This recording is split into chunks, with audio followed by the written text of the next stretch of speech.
வணக்கம் உறவுகளே, welcome every one. Compensation analysis series part 2 video இது. பார்ட் 1ல நம்ம என்ன பார்த்தோம் அப்படின்னா, சேலரி ஸ்ட்ரக்சர் அதை எப்படி ஒரு சார்ட்டா, ஃப்ளோட்டிங் பார் சார்ட்டா கன்வெர்ட் பண்ணி, அதுல நம்மளோட சேலரி ஸ்ட்ரக்சர் இருக்குது இல்லையா? ஒவ்வொரு கிரேடுக்கும் what is the max we need to pay, mid salary and minimum salary what we define to pay. அந்த சேலரி ரேஞ்சை நம்ம சார்ட்ல டிஸ்ட்ரிபியூட் பண்ணி கிராஃபிக்கல் ரெப்ரசன்டேஷனா நம்ம காமிச்சோம்.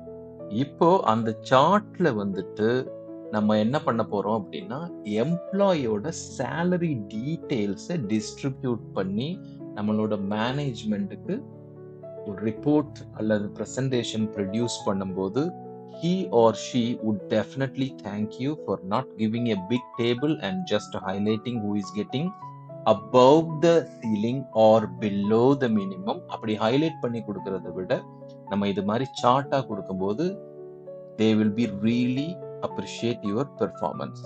இப்போ இதுல பாத்தீங்க அப்படின்னு சொன்னா, ஃபார் எக்ஸாம்பிள் இப்போ கிரேட் 6 சரியா, இதோட மேக்ஸிமம் வந்து 9000 பிளஸ் அண்ட் மிட் வேல்யூ என்ன இருக்குன்னு பாருங்க. அப்புறம் மின் வந்துட்டு 5000 பிளஸ் இருக்கு இல்லையா? ஆனா நம்ம இங்க பாக்குறது என்ன அப்படின்னு கேட்டீங்கன்னா, ஒரு எம்ப்ளாயி வந்துட்டு 12,000 சேலரி வாங்குறாரு. he is absolutely went beyond the defined maximum structure. அது நீங்க இந்த சார்ட்ல பார்த்த உடனே உங்களுக்கு கிளியரா தெரிஞ்சிருது. ஒரு ஆளு வந்துட்டு 9750 வாங்குறாரு, அதுதான் நம்மளோட மேக்ஸ் அந்த பாக்ஸ்ல இருக்குது. ஒரு ஆளு வந்துட்டு 7800 வாங்குறாரு, அது வந்துட்டு கிளியரா நம்மளோட செகண்ட் பாக்ஸ் அப்படி கரெக்டா காமிக்குது. ஓகேவா? இப்போ நம்ம பிராக்டிஸ் பண்ணலாம் எப்படி இந்த சார்ட்டை நம்ம ப்ரிப்பேர் பண்றது. சேலரி ஸ்ட்ரக்சர் சார்ட்ல எப்படி எம்ப்ளாயியோட சேலரி டீடைல்ஸை நம்ம டிஸ்ட்ரிபியூட் செஞ்சு நம்ம டிபார்ட்மெண்ட் ஹெட்டை இம்ப்ரெஸ் பண்றது, இல்லைன்னா உங்க ஒர்க்ல எஃபிஷியன்சி கூட்டுறது அப்படின்னு பார்க்கலாம். சார்ட்டை செலக்ட் பண்ணிக்கோங்க. செலக்ட் பண்ணிட்டு நம்ம என்ன பண்ணணும், ஆட் சீரீஸ் கொடுக்கணும். ஆட் சீரீஸ் நம்ம இப்போ என்ன கொடுக்குறோம் அப்படின்னா, சேலரி கொடுக்குறோம். நம்ம ஆல்ரெடி பார்ட் 1ல இந்த சார்ட் செஞ்சிருந்தோம். பார்ட் 1 பார்க்கலன்னா நீங்க ப்ளீஸ் பார்ட் 1 பாருங்க. அதுல வந்து நம்ம இந்த சார்ட் செஞ்சிருக்கோம். அந்த சார்ட்லயே நம்ம வந்துட்டு ஆட் சீரீஸ் கொடுத்துட்டு என்ன கொடுக்குறோம் அப்படின்னா, சேலரி டீடைல்ஸை நம்ம கொடுக்குறோம். இது போல சேலரி ரேஞ்சை வந்துட்டு நீங்க செலக்ட் பண்ணிக்கோங்க. அப்போ ஓகே கொடுத்துட்டு வெளியில வரும்போது உங்களுக்கு சார்ட் வந்துட்டு இது மாதிரி ரொம்ப அன்ஆர்கனைஸ்டா இருக்கும். It's okay, that's the way cookie crumbles. நம்ம விசாரிக்கிறது போல லைஃப் எப்பவும் இருக்காது. இப்போ நம்ம என்ன பண்ண போறோம் அப்படின்னா, சார்ட்டை செலக்ட் பண்ணிட்டு அதை ஒழுங்குபடுத்த போறோம். காம்போ போய்க்கோங்க.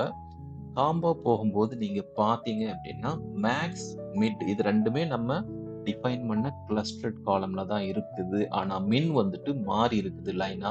பட் எனக்கு மின்னும் வந்துட்டு கிளஸ்டர்டா தான் வேணும் அப்படின்னு சொல்லிட்டு நான் செலக்ட் பண்ணிட்டேன். ஏன்னா அது சேலரி ஸ்ட்ரக்சரோட சார்ட். இப்போ நம்ம புதுசா ஆட் பண்ண சீரீஸ் வந்து சேலரி, அது வந்துட்டு எனக்கு டாட் டாட்டா வேணும். அதனால ஸ்கேட்டர் அப்படிங்கிறது செலக்ட் பண்ணிட்டேன். இப்போ இந்த சார்ட்ல நீங்க பாத்தீங்க அப்படின்னு சொன்னா, அந்த டாட்ஸ் வந்துட்டு ப்ராப்பரா டிஸ்ட்ரிபியூட் ஆயிருக்கு, which is nothing but எம்ப்ளாயோட சேலரி. எம்ப்ளாயோட சேலரி இங்க ஒய் ஆக்சிஸ்ல இருக்கு. பட் எக்ஸ் ஆக்சிஸ்ல எனக்கு கிரேட் இருக்கு. எக்ஸ் ஆக்சிஸ் நான் இன்னும் டிஃபைன் பண்ணல புது சீரியஸ்ல, அதாவது சேலரியில. அதனால தான் சார்ட் இப்படி இருக்கு. நம்ம திருப்பியும் போய் சேலரி அந்த சீரியஸ் செலக்ட் பண்ணிட்டு எடிட் கொடுக்கும்போது நம்மளுக்கு எக்ஸ் ஆக்சிஸ் செலக்ட் பண்ற ஆப்ஷன் அது வருது. அப்ப நம்மளோட எக்ஸ் ஆக்சிஸ் இங்க என்ன அப்படின்னா கிரேட். அதுதான் வந்துட்டு எக்ஸ் ஆக்சிஸ். 1 2 3 4 5 6 இருக்குது இல்லையா, as per the table. இதுதான் நம்மளோட எக்ஸ் ஆக்சிஸ். அதை நம்ம செலக்ட் பண்ண உடனே நம்மளோட சார்ட் ப்ராப்பரா ஆர்கனைஸ்டா வந்துட்டு, இப்போ நம்ம பார்ட் 1ல பார்த்தது கூட நமக்கு நல்லா தெரியும். ஒரு இதை செலக்ட் பண்ணிட்டு ஃபார்மட் டேட்டா சீரியஸ் போய் ஓவர்லேப் நம்ம 100% கொடுத்துட்டோம் அப்படின்னு சொன்னா ஒன்னோட ஒண்ணு அது ஓவர்லேப் ஆயிரும். இப்ப பாருங்க, நம்ம மனசுல நினைச்சது போல அந்த சார்ட் வந்துடுச்சு. அதுல டாட்ஸ் நீங்க பாக்குறீங்க இல்லையா, அதுதான் எம்ப்ளாயோட சேலரி டீடைல்ஸ்.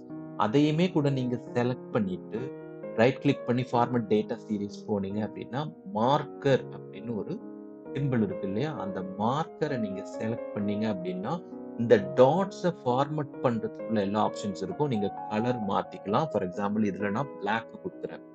அதுக்கப்புறமா எனக்கு அதுல வந்து லைன் வேணாம் அப்படின்னு சொல்லிட்டு நான் குடுக்குறேன். இப்போ ஓகே குடுத்துட்டு வெளியில வரும்போது, இப்ப பாருங்க நம்ம அந்த டாட்ட ஃபார்மட் பண்ணிட்டோம். So this chart is not anymore just salary structure chart. This contains the employee salary details which is distributed in a organized way. ஒரு பார்வையில அந்த சார்ட்ட பார்க்கும்போதே தெரியும். எம்ப்ளாயீஸ் எந்த வகையில பே ரிசீவ் பண்ணிக்கிட்டு இருக்காங்க அப்படின்னு. கிரேட் 6ல இருக்கிறவர் வந்துட்டு 3 பேர் இருக்கிறாங்க. அதுல 2 பேரு ப்ராப்பரா பே ரேஞ்ச்ல இருக்கிறாங்க. ஒருத்தர் வந்துட்டு he is above the maximum. அதே மாதிரி நீங்க வந்துட்டு ஈஸியா உங்க லைன் மேனேஜர்ஸ்க்கு இந்த சார்ட்ட நீங்க குடுத்து அவங்கள இம்ப்ரெஸ் பண்ணலாம். ஓகேவா? நீங்க நம்ம சேனல என்ஜாய் பண்ணி பார்த்துக்கிட்டு இருக்கிறீங்க அப்படின்னா, please hit subscribe button and like our video and support us. We are going to give more how to அப்படிங்கிற டாபிக்ல நிறைய வீடியோஸ் போட நம்ம ஆசைப்படுறோம். அடுத்தவங்கள எஜுகேட் பண்றது தான் நம்மளோட ஒரு கடமையா இருக்குது. நம்ம படிச்சத அடுத்தவங்க கூட நம்ம ஷேர் பண்றோம். பிடிச்சிருந்தா வீடியோஸ் லைக் பண்ண மறக்காதீங்க. இப்ப அடுத்த ஒரு எக்ஸாம்பிள் நான் உங்களுக்கு காமிச்சு தர்றேன். இப்ப கிரேட் 2வ நீங்க எடுத்துக்கோங்க. சரியா? கிரேட் 2ல ஒரு ஆளு வந்துட்டு 5000 சம்பளம் வாங்குறாரு. கிரேட் 2வோட பே ரேஞ்ச் பாருங்க. Minimum 2800, mid 3360 and maximum 4200.